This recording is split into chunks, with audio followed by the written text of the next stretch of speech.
નમસ્કાર, આપ જોઈ રહ્યા છો સ્પાર્ક ટુડે ન્યૂઝ। આમોદ શહેરમાં એક ચોંકાવનારી ઘટના સામે આવી છે। શિક્ષણ જગતને શમસાર કરનારી એક ઘટના સામે આવી છે, જેમાં આમોદમાં શહેરમાં આવેલા ચામડિયા હાઈસ્કૂલ પાછળ આવેલી મિક્સ શાળા નંબર 1માં વિદ્યાર્થીઓને ભણાવવાના બદલે તેમની પાસેથી શિક્ષણમાં શાળાનું કામ કરાવવામાં આવી રહ્યું છે। શાળાના શિક્ષકો દ્વારા વિદ્યાર્થીઓને જે વસ્તુઓ જે માલ સામાન આવે છે તેને ઉતારીને મજૂરોનું કામ કરવામાં વિદ્યાર્થીઓને મજબૂર કરવામાં આવી રહ્યા છે તેવો એક કિસ્સો સામે આવ્યો છે। માહિતી મુજબ સરકાર દ્વારા શાળામાં મોકલવામાં આવેલા શૈક્ષણિક સામગ્રી ભરેલો મોટો આઈસર ટેમ્પો શાળા પર પહોંચ્યો હતો। સામાન્ય રીતે આ સમયે મજૂરો બોલાવી સામાન ઉતારવાની પ્રક્રિયા કરવામાં આવતી હોય છે, પરંતુ જવાબદાર શિક્ષકો દ્વારા મજૂરો બોલાવવાના બદલે શાળાના નાનકડા વિદ્યાર્થીઓને જ કામે લગાડવામાં આવ્યા। નાની ઉંમરના વિદ્યાર્થીઓ પોતાના ખભા ઉપર ભારે સામાન ઉઠાવી ટેમ્પો ખાલી કરતા નજરે પડ્યા હતા, જે દ્રશ્યો ખરેખર શિક્ષણ વ્યવસ્થાને કલંકિત કરે છે।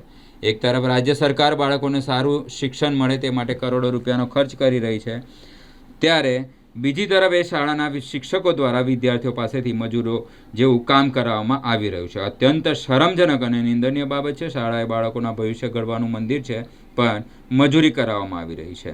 આ બાબતે જ્યારે મીડિયા દ્વારા સ્થળ પર હાજર ઇમરાન માસ્ટરને પૂછપરછ કરવામાં આવી, ત્યારે જવાબદારી સ્વીકારવાની જગ્યાએ તેમણે મીડિયાકર્મીઓ સાથે દાદાગીરીભર્યું વર્તન કર્યું। ઇમરાન માસ્ટરે કહ્યું કે તમારાથી થાય તે કરી લો, જે અધિકારીને બોલાવાય તેને બોલાવી લો।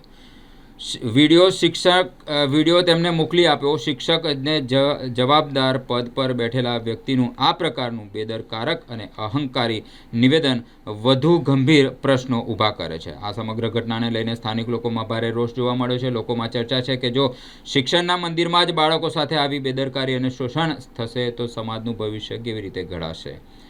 હવે જોવાનું એ છે કે શિક્ષણ વિભાગ દ્વારા આ સમગ્ર મામલે તાત્કાલિક ગંભીરતા દાખવી તપાસ હાથ ધરે છે કે જવાબદાર શિક્ષકો સામે કડકમાં કડક કાર્યવાહી કરવામાં આવે છે કે ભવિષ્યમાં કોઈપણ શાળામાં વિદ્યાર્થીઓ પાસેથી આવી રીતે મજૂરી કરાવવાની હિંમત કોઈ શિક્ષક ના કરે। શિક્ષણના મંદિરમાં બાળકોનું શોષણ નહીં, પરંતુ તેમનું ભવિષ્ય ઘડાવવું જોઈએ, અને આ જવાબદારી સૌથી પહેલાં શિક્ષકોની જ છે।